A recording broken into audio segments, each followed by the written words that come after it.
Olá, bem-vindos ao canal CCM. Após um período, a gente retoma as aulas comigo de eletricidade. As duas últimas foram com o chefe Heraldo, uma de inspeções de painéis elétricos, outra de inspeções de motores elétricos. As aulas fantásticas, assisti e consegui colocar em prática a bordo. Houve também o início das aulas de elementos da mecânica com Glaumo, também recomendo que assistam, eu já aprendi bastante com ele.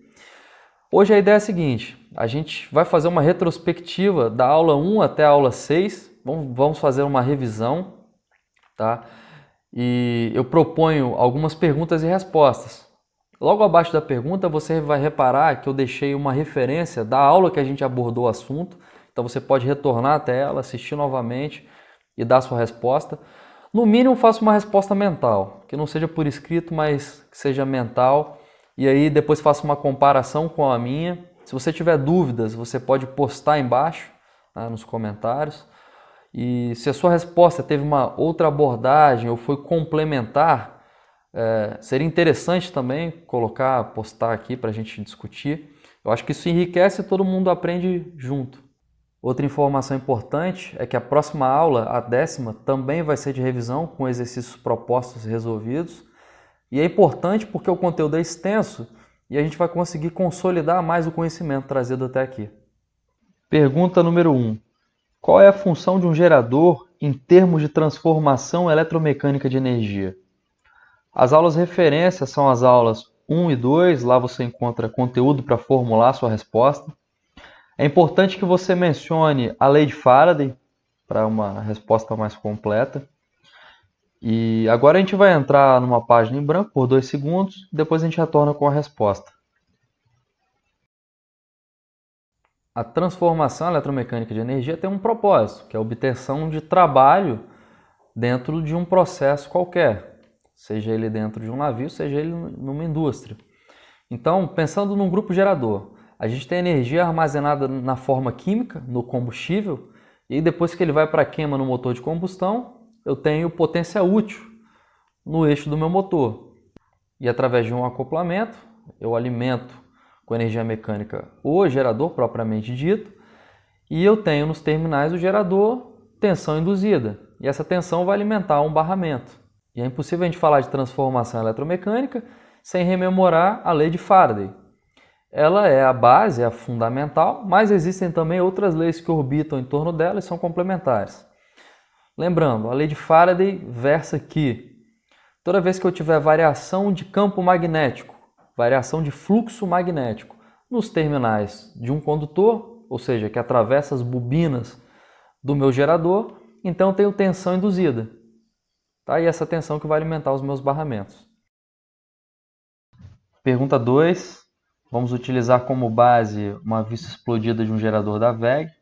Nós temos algumas partes enumeradas de 1 a 6. Portanto, identifique o rotor principal, o estator principal, o AVR, a roda de diodos, o estator da excitatriz e o rotor da excitatriz.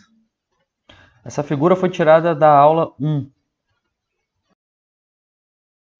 Vamos conferir então a resposta número 2. Estou acreditando que vocês fizeram.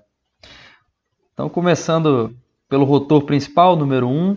E aqui que são formados polos magnéticos, portanto, nós temos campo magnético.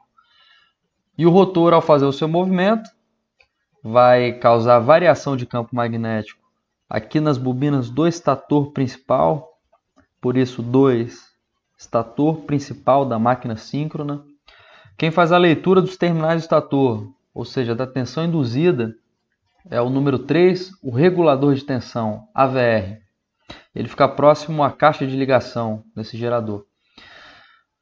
Ele manda um sinal de corrente para o estator da excitatriz. A excitatriz principal é dividida em algumas partes. Aqui, primeiramente, para o estator, número 4, que vai induzir corrente no rotor da excitatriz. Está alojado aqui no nosso rotor. No entanto, a corrente ela é de natureza alternada e a gente sabe que precisamos alimentar o rotor da máquina principal com corrente contínua. Por isso é necessário o número 6, que é a nossa roda de diodos, e ele cumpre o papel de retificação. Pergunta número 3. Qual a rotação e RPM do gerador síncrono ao lado sabendo que ele opera no Brasil. As referências com conteúdo você consegue encontrar nas aulas 2 e 3.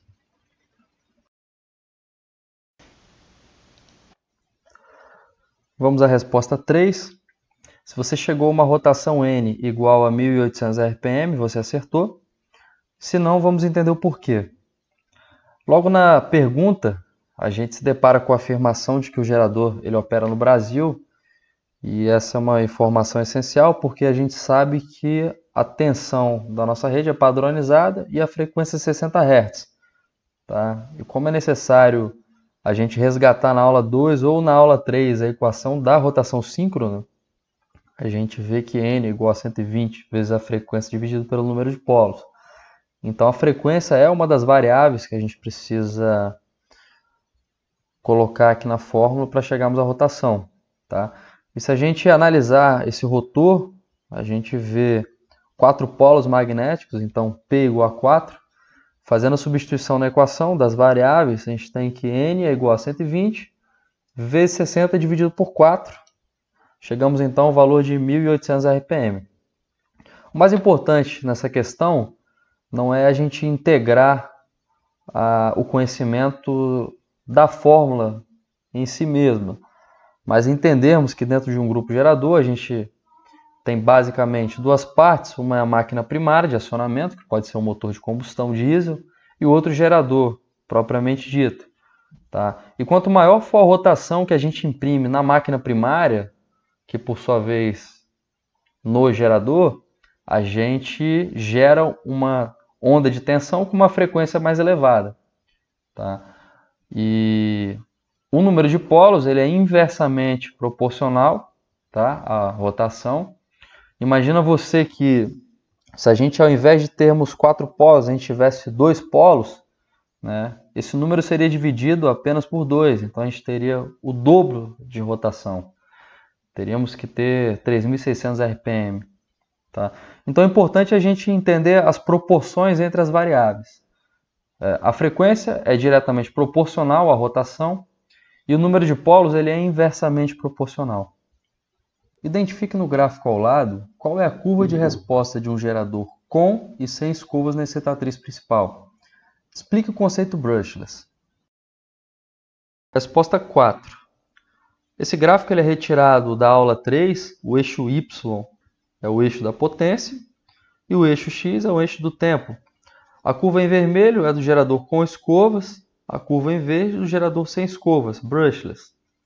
Fazendo uma breve comparação, a inclinação da curva do gerador com escovas ela é maior, então a gente tem um melhor tempo de resposta quando demandada maior potência do gerador, diferentemente do gerador brushless, que tem um tempo de resposta um pouco maior. Porém, grande vantagem do gerador sem escovas é não termos o elemento de desgaste, então a gente ganha em manutenções. Vamos falar um pouquinho mais sobre o conceito brushless. O gerador que é brushless, ele tem montado no seu eixo um outro gerador trifásico que funciona também com indução eletromagnética e tem sua corrente retificada aqui nos pares de diodos. Alimentamos assim o rotor da máquina principal. Ele é chamado de armadura rotatória porque a tensão induzida se dá no rotor e não no estator. Questão 5. Em um grupo gerador, estabeleça um paralelo entre o controle de velocidade do motor de acionamento e o controle de tensão do gerador. Na abertura da aula 3, o chefe Heraldo cria uma comparação entre o controle de velocidade de um motor e o controle de tensão de um gerador.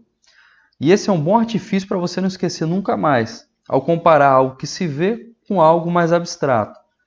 Se por um lado você tem um acessório chamado regulador de velocidade no motor, no gerador você tem o AVR, lendo a tensão continuamente no estator. Caso haja variação de velocidade identificada pelo regulador, isso será traduzido em maior ou menor injeção de combustível. Se houver variação de tensão no estator, teremos a atuação do AVR com um sinal para ajuste da corrente rotórica de excitação. Assim se dá o controle de velocidade e o controle de tensão no gerador. Essa foi a revisão parte 1. Fique atento à próxima aula. A gente se encontra aqui no CCM e desejo a todos boas águas.